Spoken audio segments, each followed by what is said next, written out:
Peuple de Dieu, que Dieu vous bénisse, c'est votre humble serviteur Enoch Babinga les chasseurs.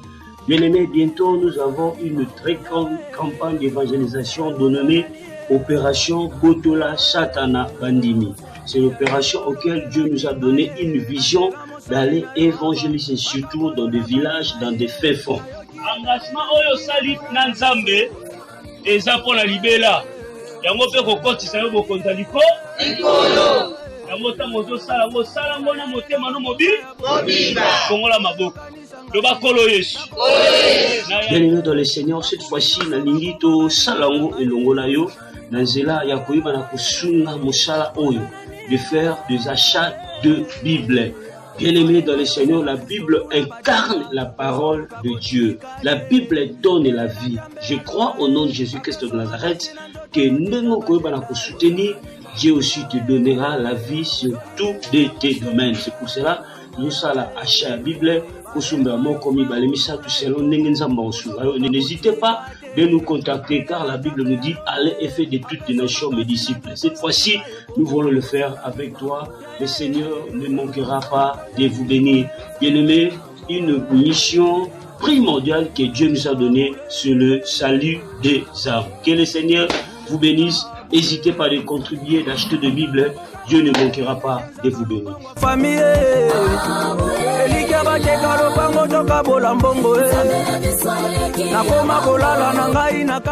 Prière, que Dieu vous bénisse.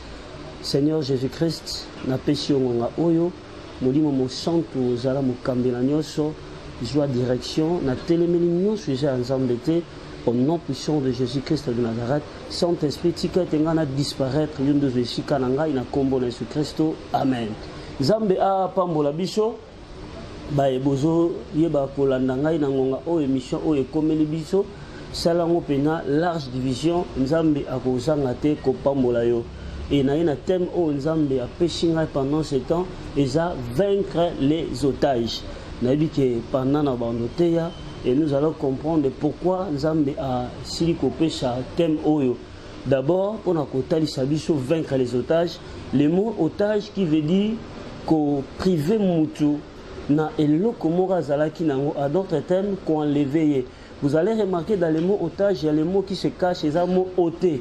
Ôter, cela veut dire enlever, cela veut dire soustraire, cela veut dire priver. Pourquoi dans le but vaincre les otages? Et vous allez comprendre qu'on parlait d'otages aussi toutes les dimensions. La dimension yamboka la bicho, la dimension spirituelle, la dimension de la famille. Et bien aimé dans le Seigneur, tikane bisayo. Nicole Otozo Kende eza tellement mabe makashi et nazo pe sabana na nzambe merci oyo bazwaka temps ya kobonde la penza pour na mboka na biso Congo. Et je dis souvent un lâcheur ne gagne pas, un gagnant ne lâche pas. Mutu oya chambelaka azoluka azwa bénéfice, azoluka azwa résultat atikaka nzela le chambote. Na comme on posé le parole na lingi tozo verset oyo si manako kota en explication pourquoi j'ai choisi cette verset ce thème pour na koyeba ko édifier biso bana nzambe.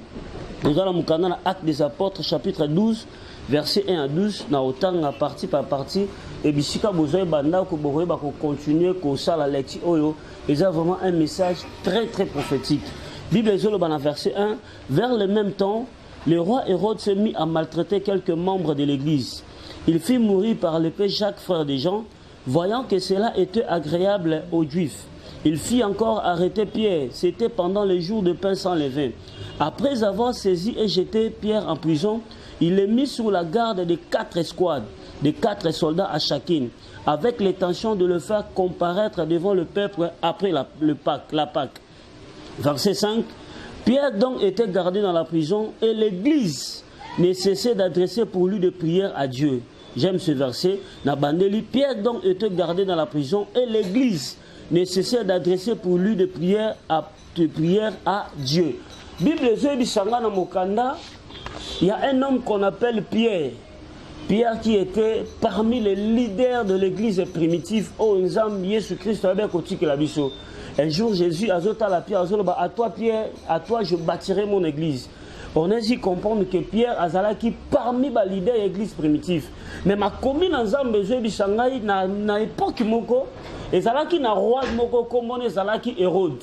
Hérode a tellement de Hérode a bomi Jacques. abomi Jean et comme il a tout akangi Pierre et comme il peut tout Pierre fallait akoufa. Et nous avons compris très bien tant akangi Pierre Bible dit sangai azu Pierre atterri sur la garde il y a 4 escouades donc chaque 4 soldats à chacune. Et tous comprendre ce que les mathématiques vous allez comprendre que Pierre a qui gardé na 16 sentinelles bandé ko veiller. Pourquoi bandé ko veiller pour na Pierre bandé ko veiller pour que Pierre ait bana ko bima na prisonté. Et Bible dit sangai tangu bakangi Pierre Bible dit même le peuple juif il y avait certains peuples bandé ko ya Pierre basala qui content en arrestation à Pierre. Et à d'autres termes tous comprendre que Pierre était un otage. Donc Pierre bakanga qui est le otage. Et Bible dit sanga na makomi tangu bakangi intention il y a Hérode na bakolite na ezala qui fallait baboma Pierre mokolo ya fête. Bien-aimé dans le Seigneur, vous allez comprendre que Pierre était un otage. Pourquoi Pierre azaki otage? Hérode avait vu ngolu o ezala qui na kati ya Pierre, un leader. Donc tous comprendre que Pierre étant que otage, il était privé de ses libertés, privé de ses droits, privé de ses sentiments.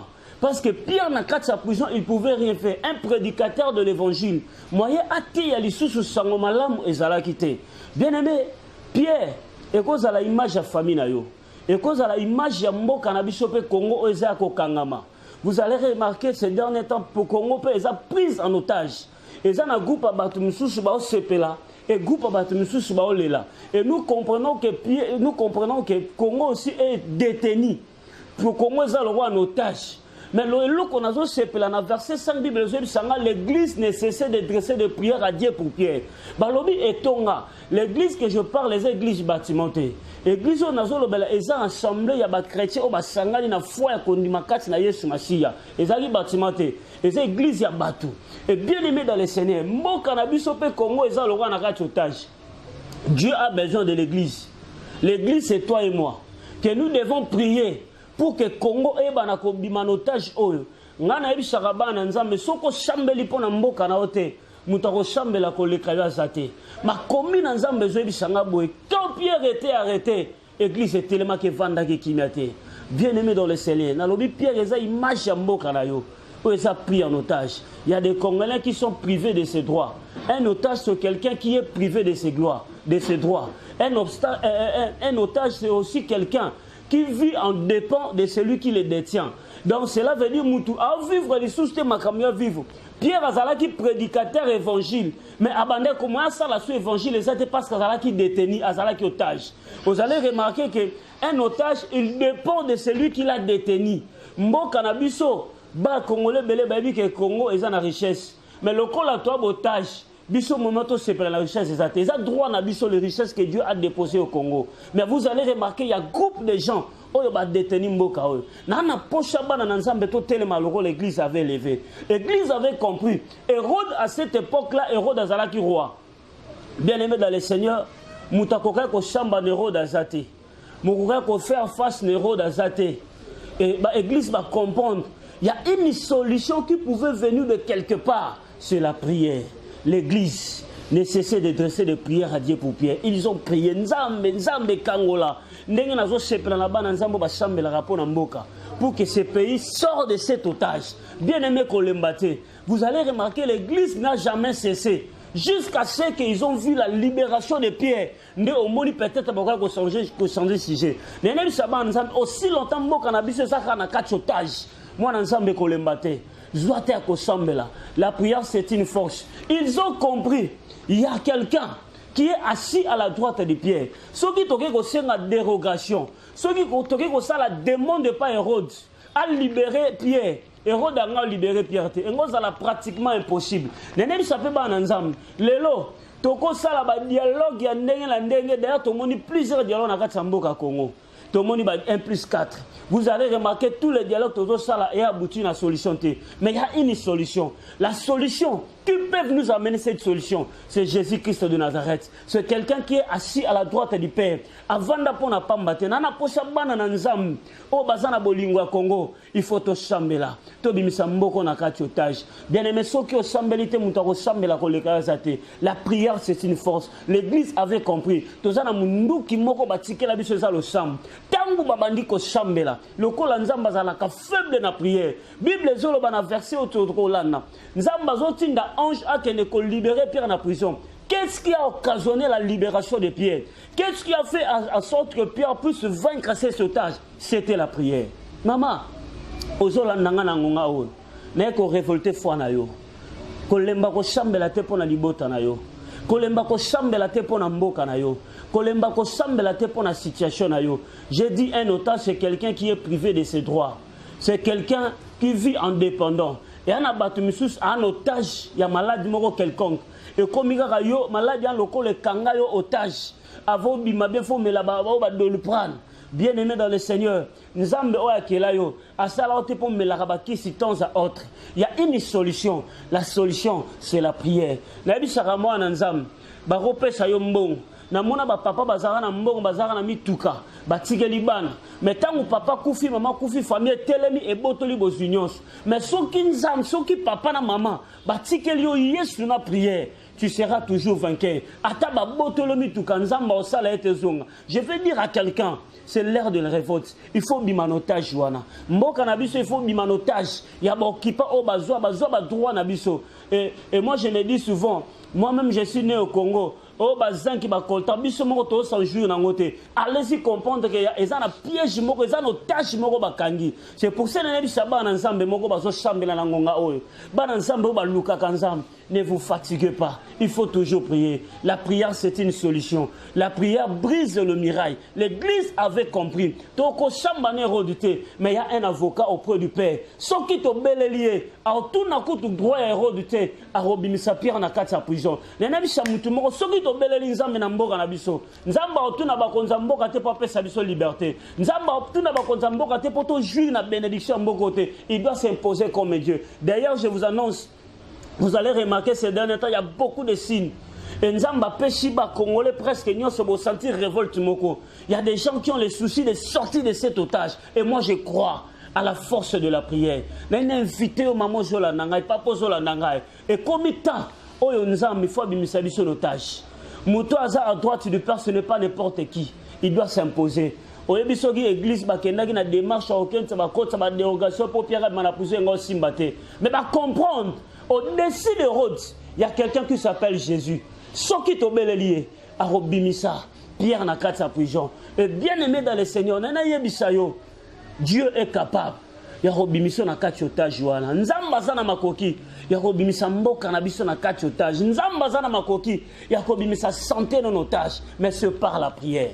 J'ai dit souvent, la prière est un mode de vie. Et comme Shango mona mwana nzambe to alisumu. Ils ont 80, mais toi, il y a prière, il y a 30. Il faut toi, il y a prière, il y a élevé que toi, il y a péché pour que tu puisses vaincre les combats. C'est possible de sortir de cet otage par la prière. La prière, c'est une force. La prière est libère. Quand l'église a prié, il a fallu une intervention divine.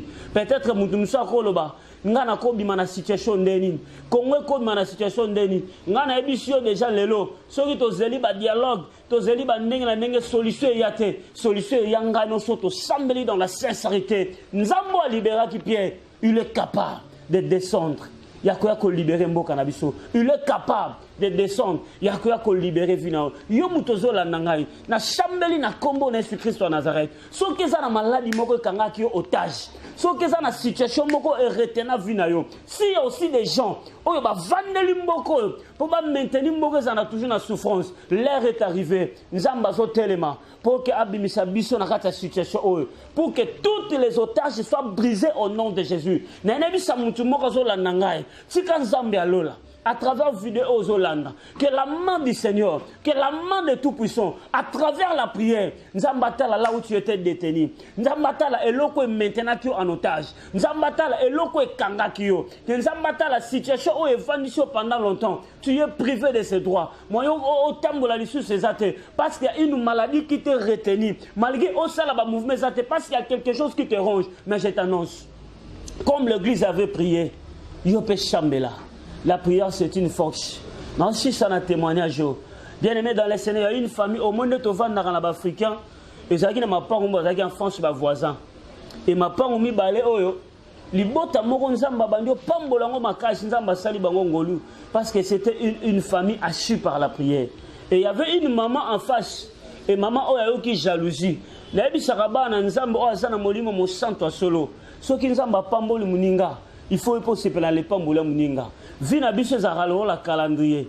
Les premiers ans, les 2 ans, les 3 ans, les 4 ans. Nzamba ko pesa biso nyonso mukolo morote. Il y a un moment où nzamba pamboli, il y a un moment où nzamba pamboli mususu. Soki nzambe a pamboli muninga, il faut zala resengwa vina yo. Et maman azala ki en France et l'oroni na moni tanga moni libote bandi ko pambolama. A luki par 1000 moyens par la sorcellerie. A quoi ça libota o azanguyate. Et pourquoi? Parce que cette famille était assise dans la prière. Et maman oyazeba maman bazaka na coin abanda oteka quelque chose. Un jour, moi na famille mo oyabimi ake pa maman moni bana ne ba kendaka classe abina sombata mikate.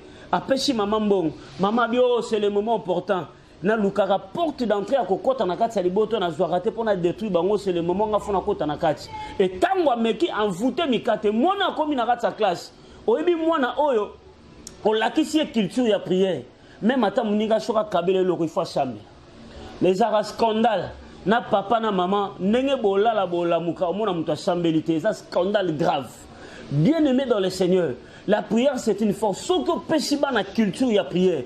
Toi tu peux ou ne pas être là. Bano baroye baro chambela baroye baro lukelongi nzam. Mwana oya zuna récréation ngalia mikate il a pris le temps de prier. A chambeli nzamba lia mikate. Maman baneko s'attendre mikate comme musunité kala comme musunité. Yango nazo chambela.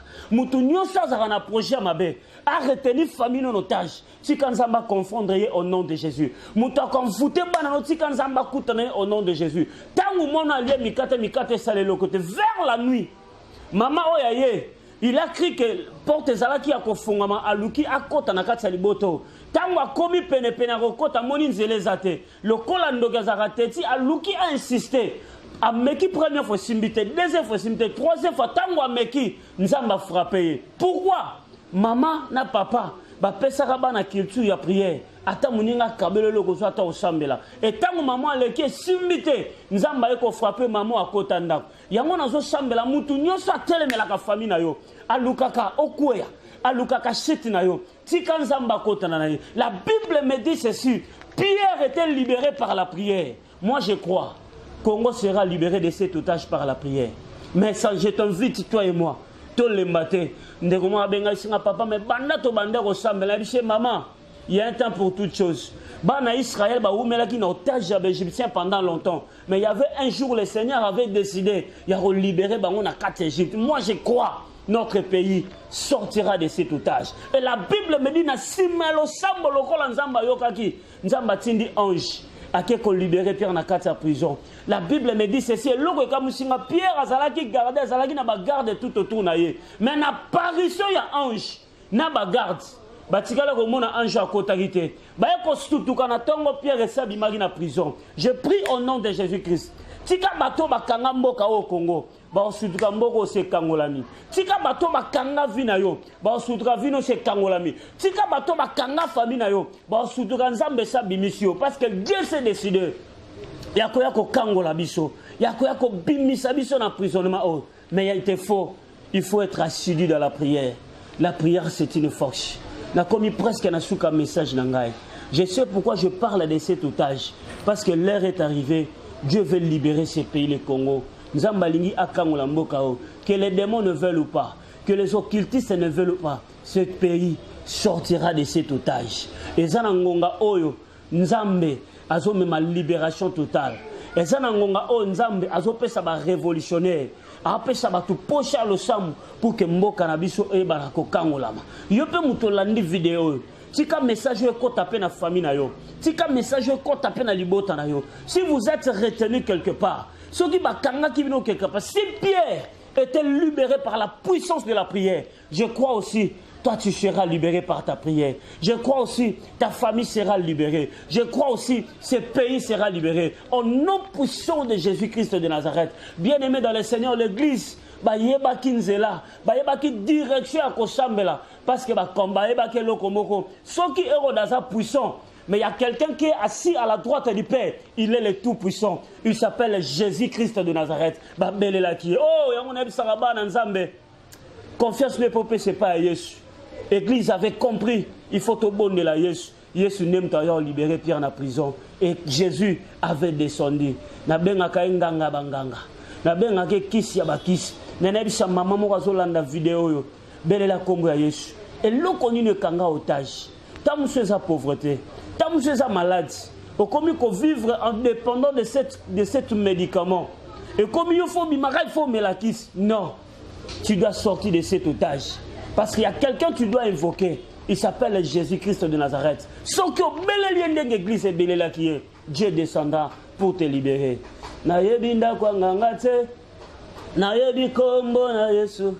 Majina simba na maboko. Yeza kombo na Yesu. Singa loketo na ngai. Yeza kombo na Yesu. Sekabare mananga. Ezakombo na Yesu bulela. Bien-aimé, oyebi nalandi vidéo mona moni mutu moka zoloba azana mutu moka ko kote la ye. Mais moi je te dis Jésus nda kote la yo. Yesu nda longisa yo. Yesu nda bigisa. Je vais t'inviter maintenant à la prière. Na ebite loko ni ne retena vina yo. Je ne sais pas. Ceux qui sont malades. Il y a une situation, toi-même tu sens que allez-y comprendre déjà le qu'on est retenu en otage. Tu as besoin de la liberté. Et moi je crois, par la prière au nom de Jésus-Christ de Nazareth, tu dois vaincre ces otages. Je vais t'inviter à la prière. Je vais déclarer seulement la parole. Si l'église, ils ont compris la formule de la prière pour libérer Pierre, moi aussi je crois à la prière.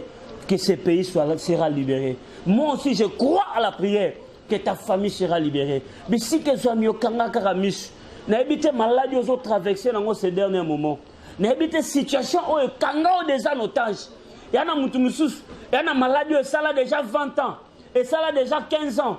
Le dossier, c'est déjà plus de beaucoup d'années. Allez-y comprendre que ce dossier est retenu en otage. Mais moi, je crois. Dieu est capable. Il y a qu'on libérer la situation. Na chambeli na kombo na Jésus Christ en Nazareth. Nous avons l'église belle qui pour qu'on libérer Pierre. Si quand Nzambe wana kota na bandako. Si quand Nzambe wana kita na mboka Congo. Si quand Nzambe wana akita bisiko zali. Que une libération. Que le Seigneur te donne la victoire devant cet otage. Que le Seigneur te donne la victoire devant cette situation. Na chambeli na kombo na Yesu. Sans que ça malade. Kaka lelo. Maladie on a fait tikayo. Sauf que la stérilité comme quand déjà comme otage. Na chambeli au nom puissant de Jésus. Il y a une onction qui doit descendre. Nzambo atinda qui ange. Pas que ne qu'on libérer Pierre en prison. Que ce Dieu là descend dans ta famille, descend dans ta vie. Que Seigneur Jésus-Christ te libère. Nazo chambel ensemble. O atinda qui ba ange. A que ne qu'on libérer Pierre. Si quand Nzambe wana.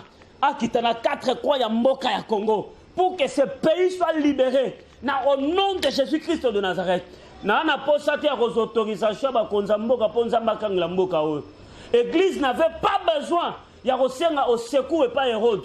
Ils ont demandé le secours à quelqu'un qui est assis à la droite du Père. Il était notre avocat. C'est Jésus-Christ de Nazareth. Moi aussi j'ai pris. Tika Yesuana, à Kitanamboka Congo, à libérer ce pays devant tous les otages. Bisika bakani finance, bisika bakani mo bakani bonne évolution en Mboka. Nzambe wana kita, amen ma libération au nom puissant de Jésus-Christ de Nazareth. Amen. Nzambe apambola mto l'a dit message oyo, ça la penza large division. L'ère de la liberté est arrivée. De récemment, tu as dit dans le chambre toujours chambre de Nzambe. Nzambe otali shabiso comment il y a une forte libération qui arrive déjà. C'est pour bientôt. Bino ba intercessé botikate Et Nzamba Talifiso Congo bilanga ya munene, plein de fruits et de multiples fruits qu'on n'a jamais vus au monde. C'est la richesse que Dieu a déposée pour ces pays. Et le Seigneur, il est descendu lui-même.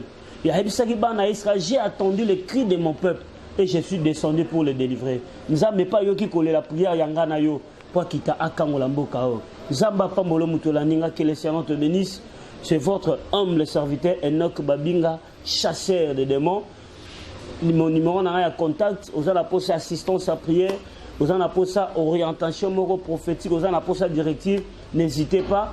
Numéro n'a plus 243 89 50 79 749, plus 243 89 50 79 749. Vous allez appeler un concert à couper Sabiso. Nous avons des erreurs et aussi nanzela lisungi na yo na conseil na yo et repesa biso pe makasi.